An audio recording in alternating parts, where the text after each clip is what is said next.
Well, Roxanne, thank you so much for joining me today.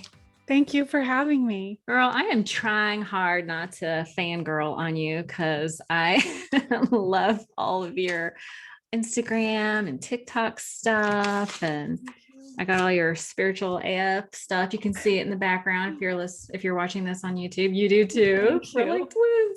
twins. But I just really love the work that you do. I love your transparency, authenticity. I love your edginess. And yeah, I really encourage people to go on your Instagram and TikTok. It's spiritual_AF.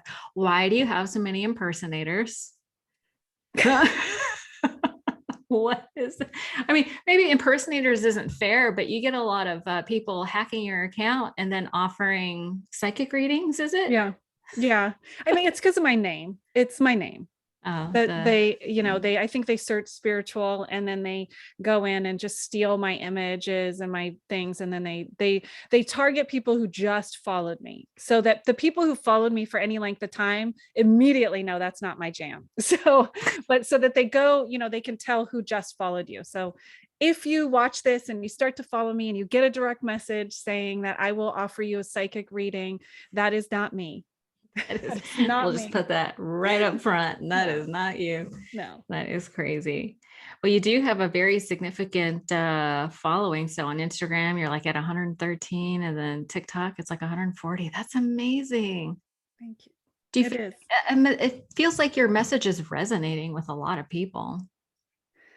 I mean, yeah, it's interesting. You never know what is going to be the thing that resonates. Like when I started, like when you're doing social media, it's every application has a different vibe. It has a different thing. So TikTok, I'm you're allowed to be kind of all multi passionate. You're allowed to talk about a lot of different things. And so I have focused on there because that's who I am. I'm like all over. I mean, we were just trying to say, where do we send people? And I'm like, I'm doing writing and I'm doing meditation and I'm doing personal development, and there's all and so TikTok is that place for me, but I never knew what was going to hit. And that and I get surprised, and then you just follow it because it's actually a conversation. That's the thing I Yeah. think with social media is you're entering into conversations. And and so, Ooh, you get into some sometimes you'll, huh? you get into some conversations. You do, and you have to choose yours. But then there's Yeah. also like, if when I first put out, like I have on TikTok, of course I talk about personal development, but a lot of it has come to boundary setting and about navigating dynamic and understanding our place within dynamic. And so when I did my first Don't Be Nice series, that's the thing that I think I'm most known for on TikTok, is my Don't Be Nice, like that, let's stop being polite and start addressing what's actually happening. And I had no idea. I just got on there and said, if you I heard enough people talk about the stereotype of uncle creepy, like that there's creepy uncle blah blah blah, and I was like, this is wild that we accept this. Like, why aren't you saying something? And that took off, and I didn't plan it, but I just kept going. So I don't know, I think that it's showing up and just being authentically yourself, and then also engaging in the conversations that you're interested in and following what people are interested in as well. Yeah, I love that. I I mean, you don't get know. into some pretty, I mean, listen, when you're Yes. dealing with mental health issues, there's all kinds of interesting people come out of the woodwork. So God bless you for, wrestling with that beast. I occasionally feel super drained, and I start feeling kind of crispy in the soul. Like Mhm. everything is too much. We're living in very heavy times right now. And sometimes it's just too much. Sometimes Mhm. it's too much. So I have to back away. But yeah, God bless you for keeping up the fight with the boundaries, especially, is really important. So I like to start off with a funnel around. I call it the lightning round, but it's always really slow. And I always say that we're just going to call it the turtle round. Okay. But so do you have a favorite book that helped you when you first got sober? A favorite book that helped me when I first got sober. Um, So I'm a reader and a writer. I So I know have that. I like, know. I I just, was like, I'm like it's like, favorite.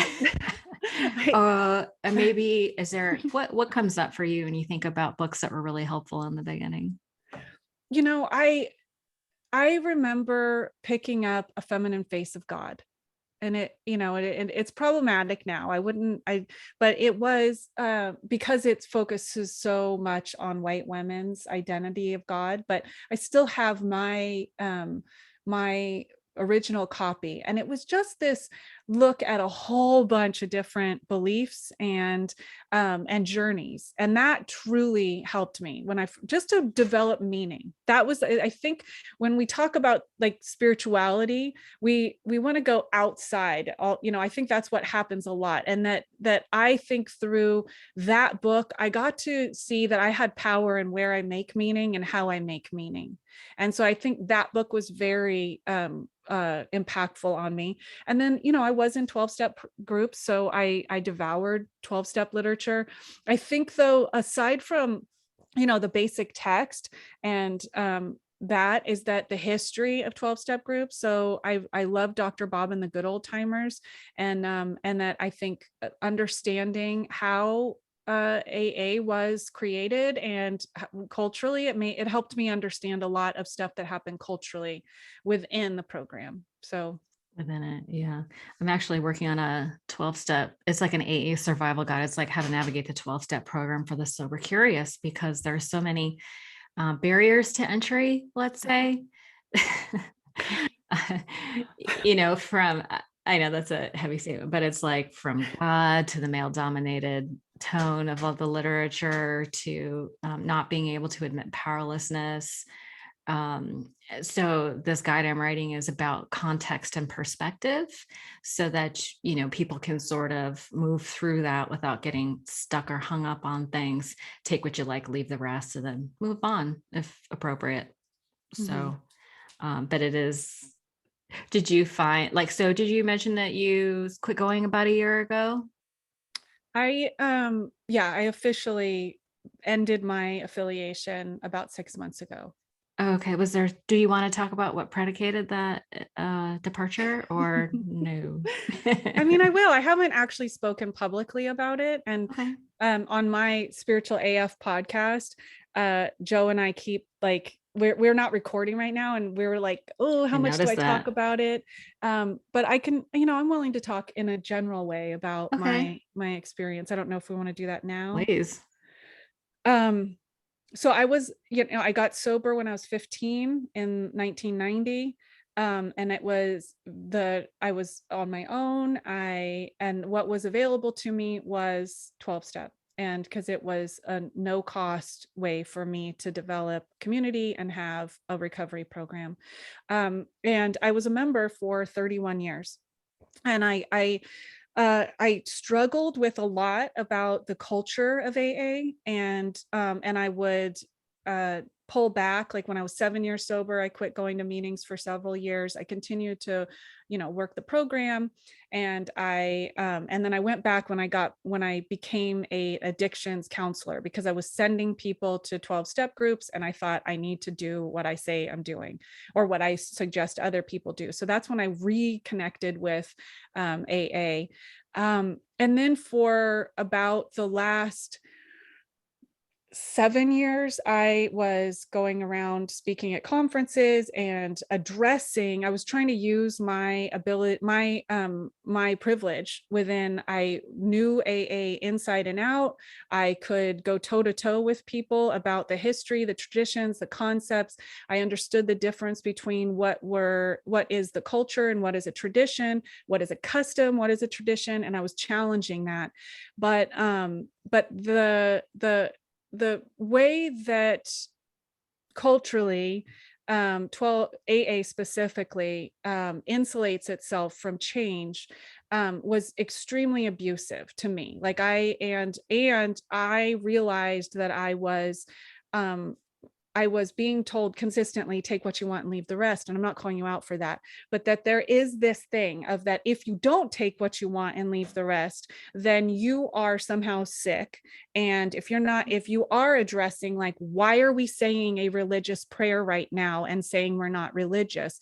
Why are we not addressing the predator problem in these groups? Why are we consistently turning a blind eye to like rampant abuse of human beings?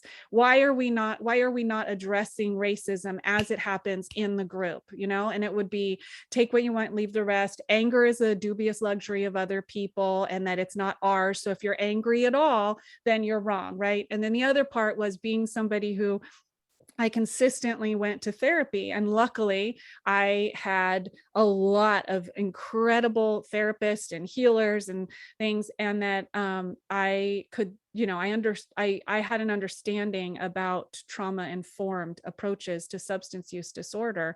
And AA it's not trauma-informed. And that the heart of substance use disorder is generally trauma. And that the way that even when it got to the program, because I'd always be like, the fellowship I have a problem with, the program I do not. There's so much innately in the 12 steps that are incredibly effective for white middle-class Christian heterosexual cis men that have not experienced trauma and abuse, and that it is inappropriate for anybody else at any other intersectionality. And when I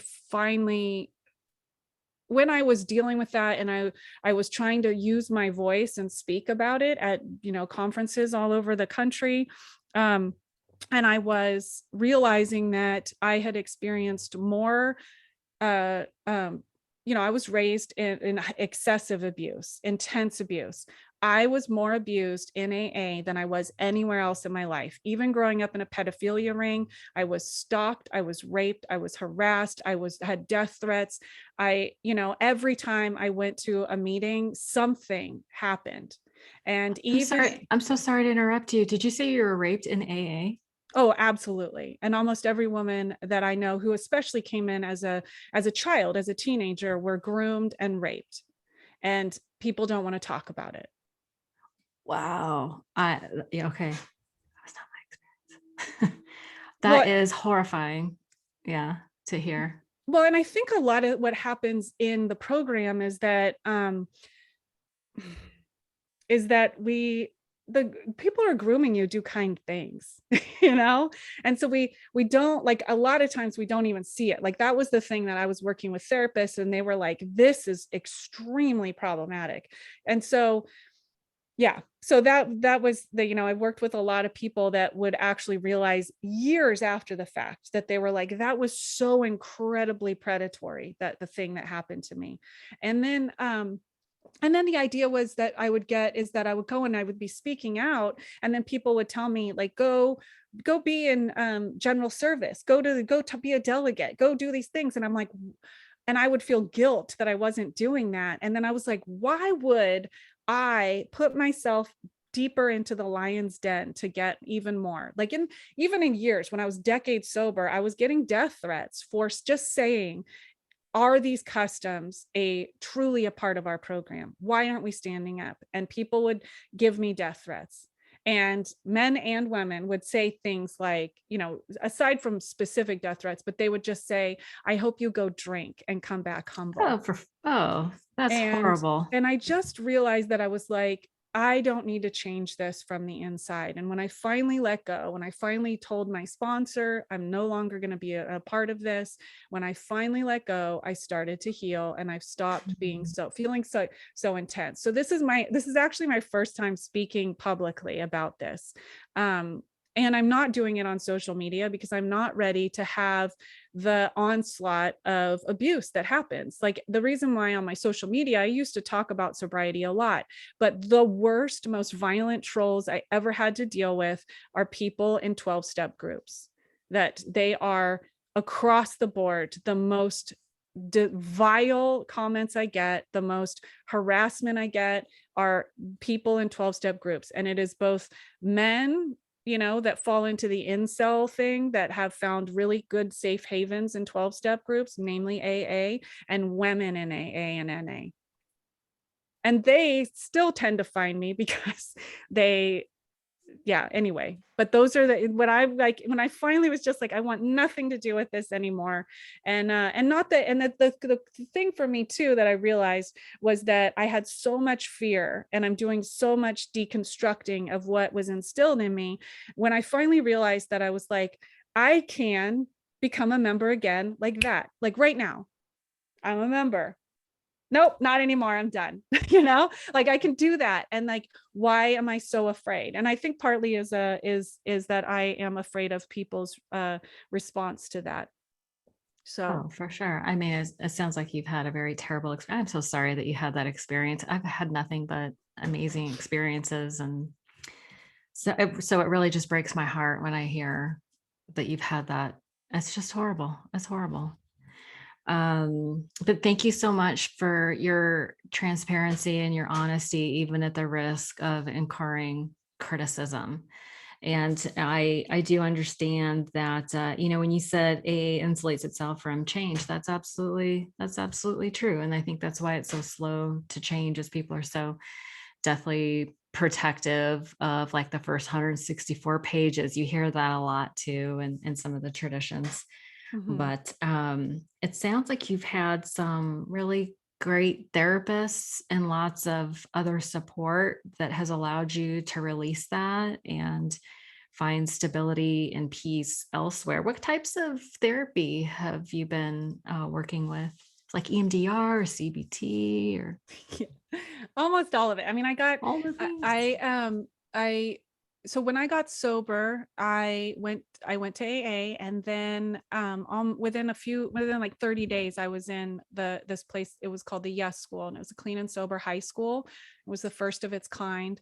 And I got group counseling 5 days a week. I had individual counseling once a week. I could have crisis counseling whenever I needed it. And then they brought in lots of resources. So I was doing meditation and yoga, and I had a woman take us through a year-long initiations of like looking at our bodies and our choices and our power, and like seeking out spirituality. And then when I left there after 3 years, I went immediately into cognitive behavioral therapy, and then consistently had a therapist for years, where I did EMDR and EFT, and and then I also believe that like my therapist sent me to acupuncturists, and I work with a homeopath now. And I think going to lots of just seeking things, like seeking and trying things on. I believe that my time being a very avid swing dancer was one of the most therapeutic things I ever did. All of that. Yeah, we were just chatting just before we started that the three things you said on your podcast was that you could talk forever about Game of Thrones, swing dancing, and writing. And I was like, oh my God, my new best friend. I did swing dancing probably 4 nights a week at the Satellite back in the day. I got sober in 94. Yeah, remember that? Yeah, I loved And the it was so fun. There was a guy who was like my little buddy, my little sober buddy. I was like, I need a swing dance partner. So we had private lessons, and then I did group lessons. And then, of course, you have to go on Friday and Saturday night to start your stuff, right? So that was super fun. There's nothing more like joy inducing and bliss. I had a cowboy swing me around and then flip me over his arm. And I was like hooked. I was like, what just happened? Isn't that what we all wanted when we were drinking? Just the feeling, the essence of just being picked up and swung around and laugh. Girl, that was like a roller coaster ride on the dance floor. And he was wearing a hat and boots, so that was a bonus. But I digress. Can I take you back just a little bit? I want to kind of cover some of your experience, because I know you're currently working on a memoir. Mm-hmm. But on your podcast, you have a 3-part episode where you you talk a lot about the type of childhood that you had. And there are times when I set my book down or my phone down or get off a meeting and I'm like, how did they survive their childhood? Like how? Like I know you have a couple of older brothers, Corey and Kevin, who, thank God you weren't in that alone. But girl, oh my God, being left alone in the middle of the wilderness. Do you know how long that period of time was? It sounded like it was unclear because you were so young. How you were like 3 or 4 years old? I was between four, 3.5 and 5 is like when we were in Alaska in the wilderness. You had been kidnapped by your dad and stepmom. Yeah, or Abducted, rescued, rescued. whichever way you look at it. I'm That's sorry, I shouldn't put words in your mouth. no, that's actually, I'm finishing my manuscript right now, and I will just say that my first chapter is called The Kidnapping, and what I'm trying to do is show that everyone will say somebody else was the perpetrator, and that it's so much of our life, so much of my life with a story like that is figuring out who I believe was the perpetrator, who was the kidnapper. So there's the kidnapper that is, my dad stealing us, but he was actually, once you know who my mom is, he was he was trying to save us. And then is it Child Protective Services that were the kidnapper?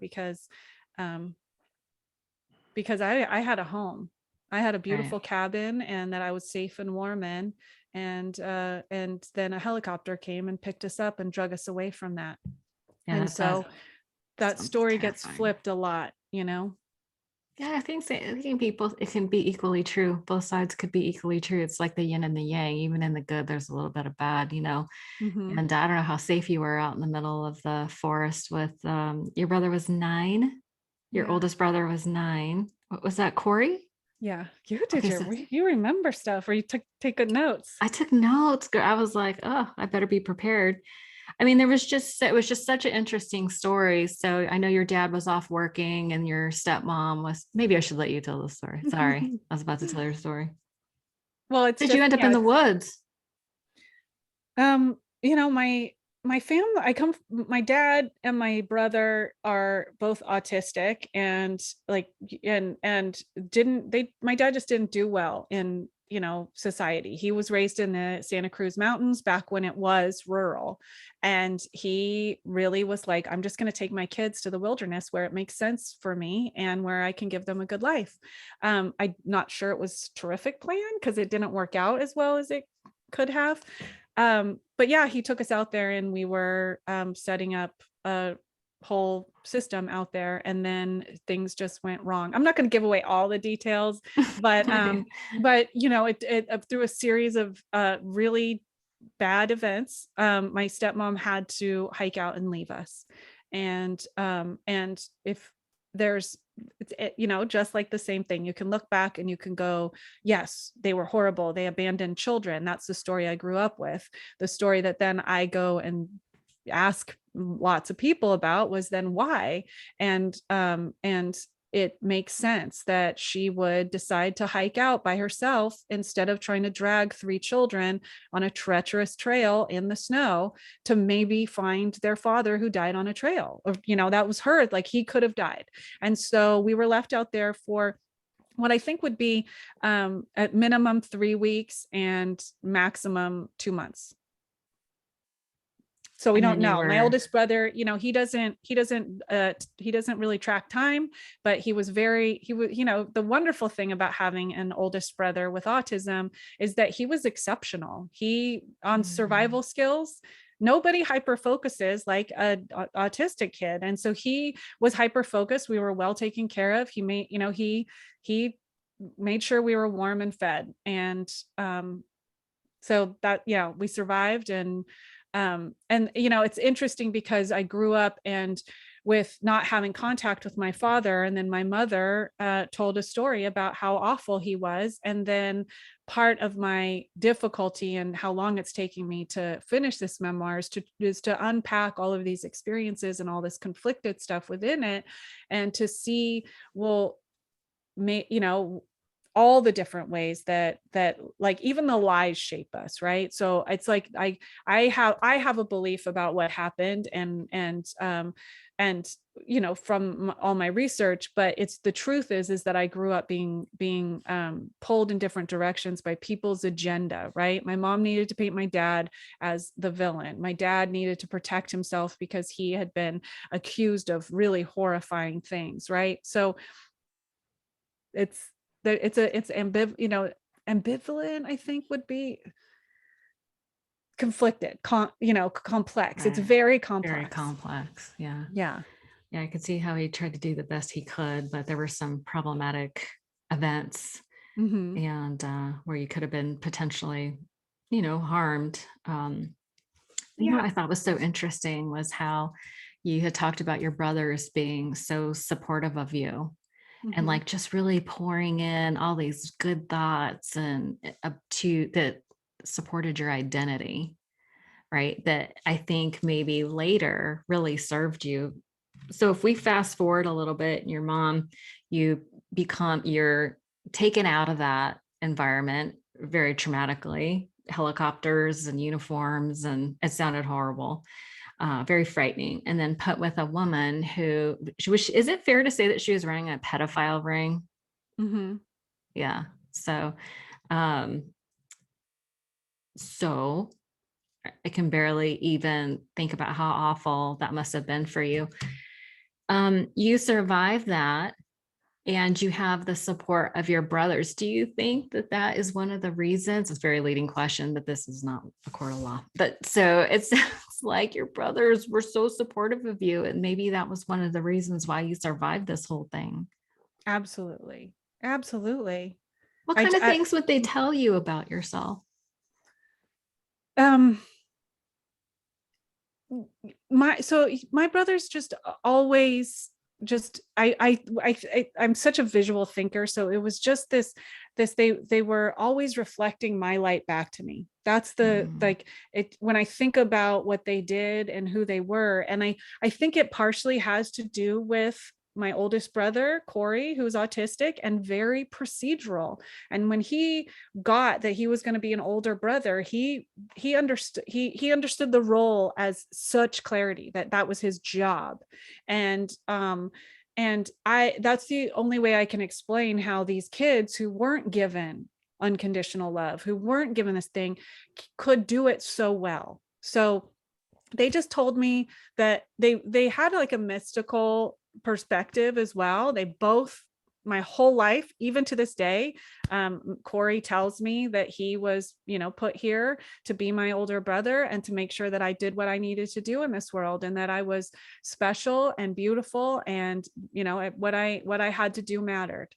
And a little bit, there's a part that, like, when I worked in therapy, where I was like, there was this messiah complex a little bit, because I was like, everything I do is a waste if it's not this incredible thing. But they never actually said that. They just were really like, you are our job. We love you, and our job is to love you. And of course, they're boys, and we wrestled, and I grew up scrappy, but my brothers never did any of that soul cutting stuff, right? They really just, my brothers told me I was beautiful, and my brothers reminded me that I was kind, and my brothers told me I had good work to do in the world, and that they were here to help me do it.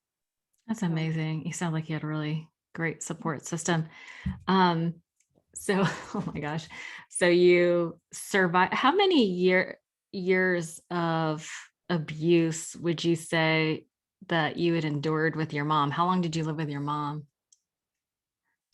I mean, it's hard to say. So my Like mom 10 got, years? yeah, she got custody of us when I was 5. And then I left the house, like, it's chaos, right? So everyone's just, Right. so I left when I got sober. And Okay. then 15, I was like, but between I recon my brothers found my dad when each, like, within like 6 7 years, and they both went back to Alaska. Like, I think by the time I was 12, I was alone in the house because my brothers had gone back to Alaska. And then once I was 13, I was going back and forth to Alaska, and spending months up there. And then I was also I was living with my mom, but from the time I was young and but 13, I was living at squat houses and popping into my mom's house. It was chaos. So yeah. So though I always like to tell, I need to tell this story. So it's just because people will ask me, how did you survive? And blah, blah, blah. And there's all this stuff where people go, it's horrible that there are pedophilia rings and that kids are getting, whatever. And that we think that there's some sort of, people will always go to legal. This is a colonized mindset. Like if we can prosecute, right? If we can go in and we can, what if I called the police, right? And I don't, that was horrible. Every time they called in child protective services, it was another trauma on me and my brothers. And it never did a single good thing. I want to make that very clear, that every single time we were reported to authorities, it caused more trauma, both the trauma of being in horrible foster homes and being ripped away from my whatever was secure to me, even if it was a horrible house. So I just want to make that clear. But the thing that got me, and I think is a major point of my survival, and that I want to put into everybody's head, is so I reported when I was 8. So I reported to authorities. I reported to people. I told all the women in my family. They didn't do anything. And then when it became clear that I was telling people outside of the family, that's when my mom had to pretend like she was not a part of it, and she cooperated with Child Protective Services. But the reason why I reported was because my friends' moms were in these writers groups that were being run by Laura Davis and Ellen Bass, who had written The Courage to Heal. And so I was in the very beginnings of an ecosystem of people who were saying that this is real, that people do this to children, and that you do not have to keep it quiet. And that was the reason why I kept talking, because I was around at my friends' houses, women who were talking about it, women who I knew would respond in a way that was proactive and not shaming. And that people, I could hear people talking about it, even as a little kid.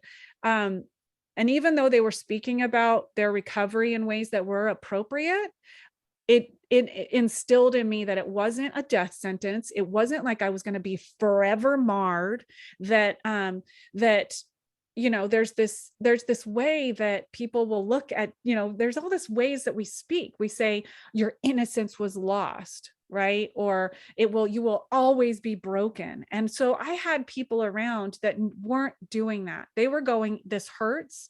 They were going, the silence is what hurt me more. They were living vibrant lives and talking about it. And so that silence and that breaking of the silence was the reason why I get to be who I am today. And I love that. it's the minute things about culture. And that's the reason why so much of what I talk about is like, stop being polite, start telling the truth, because that silence is where it breeds. That's the reason why I say polite protects predators. If you choose comfort over accountability, if you put your entire niceness into making sure that everyone's comfortable, you're part of the problem. And that's like the reason why I want to consistently be looking at this silence thing, this comfort thing, that health is not niceness. Health is authenticity. Health is sometimes it's really messy. And kindness and niceness are not the same thing. Agreed. So what's coming up for me is I don't know what the right thing to do is. I also have childhood sexual abuse in my history, not to the degree, and it's not even the same circumstance, but there's, if a child needs to be heard and they're heard, that what would be helpful to that child? Because I think everybody thinks, oh, remove the child from this situation. Mhm. get that child out of that. Do you know what I'm saying? Like, but it sounds like you're saying that that was also, so it's like you were either going to be traumatized by staying or traumatized by being removed. Like, do you see an alternative to those things, or what would you have liked to have done as in that situation? Mhm. Hey, it's like a fucked up question, but it's like, what else do we do? I don't know. So there's this reason why I have pause. So absolutely. Like I would have loved if there would have been a system that would have taken me out and put me into a really nice Like family a that was, safe place. yeah, absolutely. But that's not the case. And being ripped from your family of origin is traumatic. So you can't get away from that, right? Um, and I think though that so there's the idea in public health circles, there's the analogy of the a waterfall. Do you know this? The river and the waterfall. I don't think So so. the way I heard it, and I know I put it out online and that people were like, oh, I heard it in all these different ways. But the way I heard it was say there's this river and that we're standing at the edge of the river and there are all these babies in the river and then they're going over the waterfall and and being hurt. And that there are all these responses and this focus to it, right? So there are people who are going, get them away from the waterfall. And they're just going in trying to get as many babies as they can away from the waterfall. And then there's people who go under the waterfall and are like, can we find ones who've already been over the waterfall and try to save them after they've been injured? And so the questioning about what would you have wanted to happen is right at the edge of the waterfall or after the waterfall. And my take on it is when we go upriver, there's the other people who go, how can we divert more babies from being near the edge, right? And they're trying to get more babies. And then there's people who go even further upriver and go, why don't we find out how these babies are getting in the river in the first place, right? And all that. But that my take, and I'm not going to say I understand the answers. And I think every baby at every waterfall has a different way that they would need to be treated. But the way that we tend to go about things is just go, how do we fix this homogenized problem at the edge of the waterfall instead of looking at how do we make sure babies don't get in the river? And part of that has to do with what is the culture of the river, of the people on the river banks, and how can we change uh, the entire ecosystem so that how we deal with babies in the river is different, how we address how the babies got in the river is different, how do we address that whole thing? And so I feel like I could say so many things about the waterfall and the edge, but that's actually not my expertise. And that my thing is about how do we change our culture? And our culture is one that this predatory stuff, this abuse has been happening for centuries and centuries and centuries. And it feeds on silence. It feeds on conformity. It feeds on people being ostracized for telling the truth. And that's the thing, I think, where I feel like I can start. And within my safety realm of my own healing is a place where I can do the work. And for years, I was at the waterfall edge and at the base of the waterfall helping kids. And I'm no longer there. Yeah, you did that for what, 14 years as a counselor? That is a Yes. long time. Yeah. That is a long time. Is that trauma inducing in and of itself? I mean, yeah, but I know I'm such it's even funny, I'm saying like don't be ashamed of what you have to say and da da da, and then when I come I'm like, oh, I know it's insufferable. But I will say that hearing the stories of all those kids was not trauma inducing. It's not. And that knowing that this kind of stuff happens as rampantly as it does was not trauma inducing. I already knew. The trauma was the system. The trauma was the nonprofit industrial complex that that said they promoted health, but then they required that people who wanted to do the work not pay attention to their emotional, psychological, and physical health. That was trauma inducing. And that's the reason why people aren't still doing, most people have a 2-year mark of doing the work. 2 I was years. so traumatized as a kid that I was well equipped to spend 14 years on the front lines. And that is wrong. So That the is a long trauma came time. from the organizations and the system, and how funding, was dependent on all this stuff. And so the trauma isn't the kids. The trauma wasn't working with people. And that, Yeah. I will say that now that I'm out of the being a mandated reporter, is that the answer isn't it's not that I'm against people being required to report, but I think every time I would tell kids like what I had to do if they said certain words, and then they got to choose whether they Oh, ever said those smart. words to me. And so they could have more power and agency in how they navigated what resources they got. And people are, I don't know, we're in a society that completely treats every child like an infant, and instead of understanding that kids can navigate a lot of systems. Kids are savvy. And that the only way I felt okay about myself was when I would do that, where I would really give the person that was divulging the information more power to see what they wanted to do. And of course there are situations where I had to step in and as an adult, but that's what my thing would be. If you're not a mandated reporter and you're just a kid in your community tells you something, I would just wonder, like,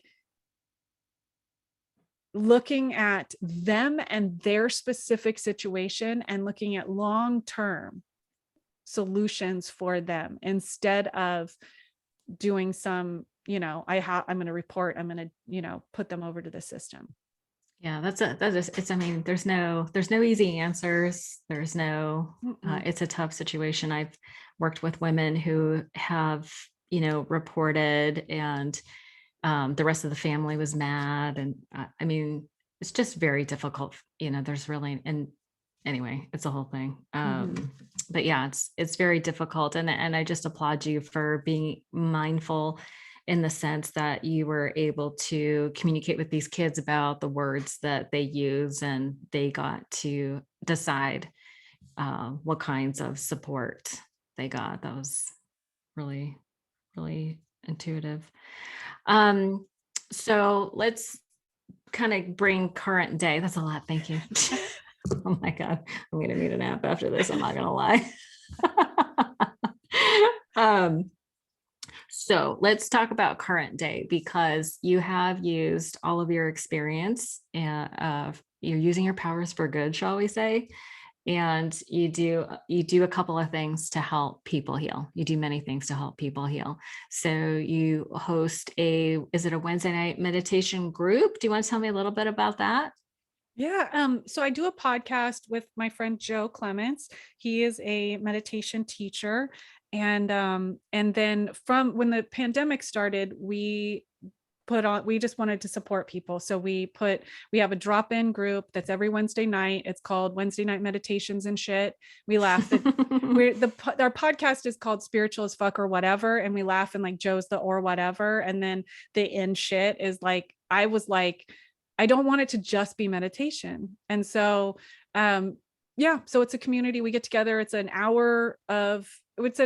an hour and 15-minute group, and that we talk and we have topics, and then we do a couple meditation practices every week. And it's donation based, and everybody is welcome.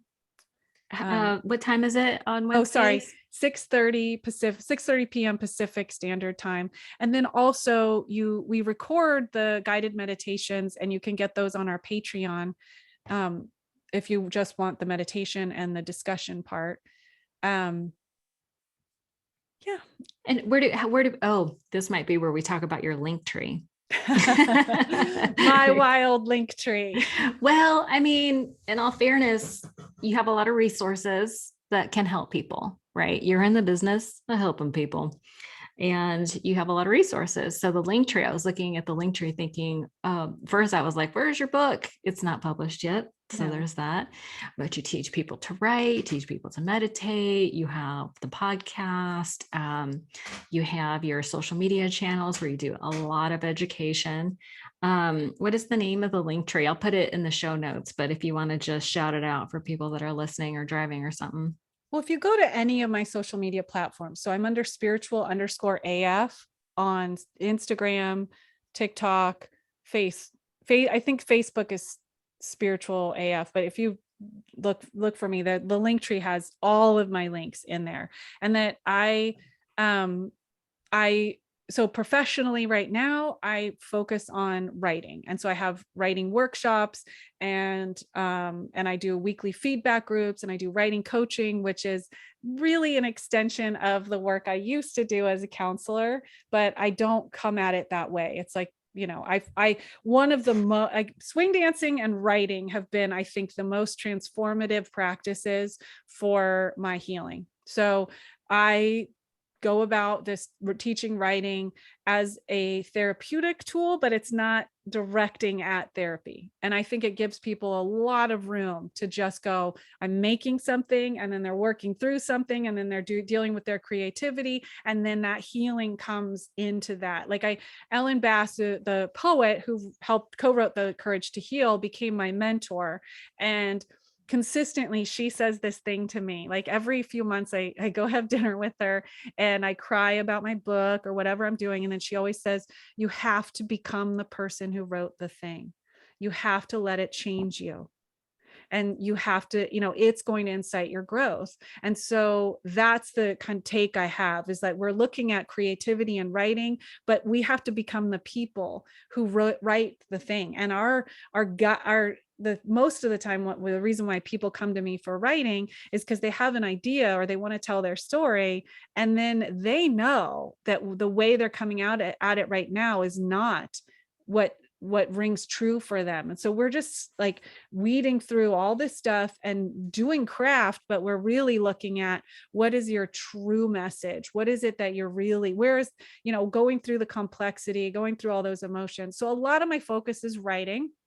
The other part is that I do these meditation retreats and personal development retreats. And so the pandemic has put a squash on that, but I do host monthly Grateful AF workshops. And so that's the combination of mindfulness, a gratitude practice, and writing.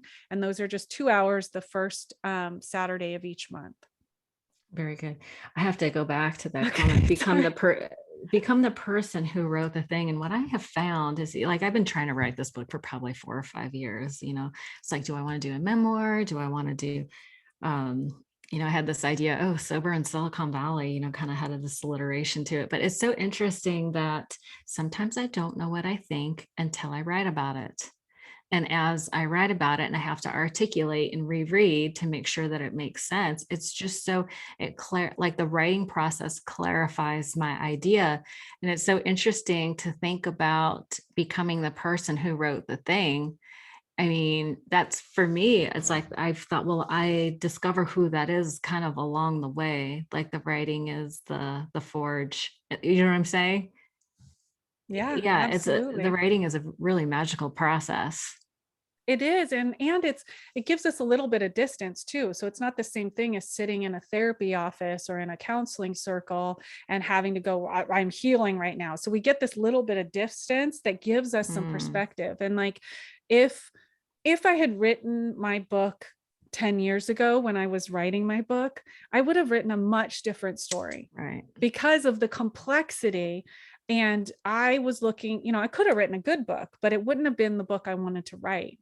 And so that delving in, I would have written that my mom was really super bad and just completely a villain, that I was such a success, and, and that surviving, the little survivor story. And that's not the book I'm writing. The book I'm writing is actually what I have found through having advisors and mentors and getting feedback on my work and going back to the drawing board and consistently checking in with that part of me that I consider the spiritual part of that. What does my gut say? What does my soul say? How do I resonate each time, that each iteration of this? And it's coming down to that I am examining violence and how trauma and violence are connected. And I needed to examine my own violence in order to actually heal. And that is a much different book than I would have written if I would have just sat down and done what I thought I was going to do. And that is me being changed. Yeah, absolutely.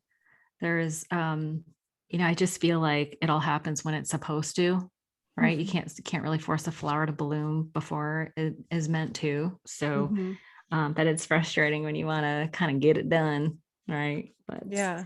sounds like you have really good mentors. Who provides you with the most constructive feedback about your writing? Currently, or over the history of being a writer? How about currently? I have people. I went to a master's of fine arts in creative writing, so I have some people that are my friends from that, and that we exchange work, and that they Nice. We go away together, and then we not only just read our writing, but we talk about it and work through what we're wanting and that kind of stuff. So I have a couple women that I do that with. Ellen is I send chunks to her sometimes, and then but she's been really good about going like, that ain't it, hun, you got stuck, right? And then reading a lot helps me really, reading voraciously. And then I was a part of writers groups for many years, so that's what Ellen ran those groups, and then I took them over when I stopped being a counselor, and that's how I started being a writing teacher. So all over the place. So those are sometimes it's not easy to get constructive feedback, and so it sounds like writers groups are a great way to go, because you sort of do an exchange of people who get it, and that's awesome. Okay, so we're gonna have people go to your socials, find the link tree, and start meditating and start writing, and then we'll we'll heal the world. Oh my God. This was so much. Listen, I thank you so much for your time. I know you're a busy girl, but woman, sorry, I know you don't like. Did you see me? I caught that. You caught it. I caught it, because in my world, that's a term of endearment. And I love it when people, what's up, girl? It's like it's a thing, but maybe it's just because I'm older. But anyways, sorry, tangent. Thank you so much for spending time with me today. I just think you're amazing, so courageous. You said something in one of your things about jumping into nothing and figuring it out on the way down.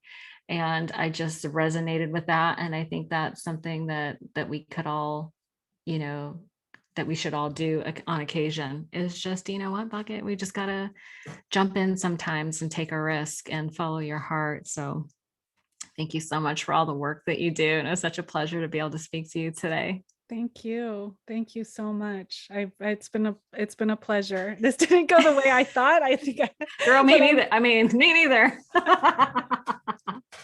But that's okay. I mean, at the end of the day, I thought the things that you spoke about were really important, and they're just really important. So, and I just wanted to hear what you had to say. So whatever happens.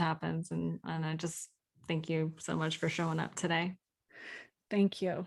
I think I just want to, before I go, just to say too, that like every healing, every time you're going to jump into anything, it's going to be uncomfortable. And if we can just get comfortable with being uncomfortable, that thing you're talking about, and that also to acknowledge ourselves for that, walking through and jumping in for any healing, because I think we forget it. Like, deciding to be sober is one of the scariest things we can do. Deciding to address our wounds is one of the most terrifying things we can do. And there is no guarantee that we're going to be supported. There's no guarantee we're going to grow wings. And that is like such an incredible act. And that if people are doing that, with all the like how intense I am about all the stuff I just said, I would love to put that intensity towards acknowledge yourself for every act of self-love. Ferociously acknowledge yourself every single day, every minute that you're not taking a drink when you want to, every time you want to call that, toxic person and you don't, every time you do call them and then you realize that you fucked up and that you turn back towards your soul, that is an act of ferocious bravery. And if we acknowledge that, we'll do a lot better. So Love it. sorry I had to put that in there, but I just want to make sure. Sorry, not sorry. That's amazing. Are you kidding me? Yeah. I mean, I'm all about the self-love, radical self-acceptance, love it. Yeah. Well, I can't wait Thank for you. people to find you on the social media and everywhere and just love you as much as I do. So thanks again. Thank you. Have a great day.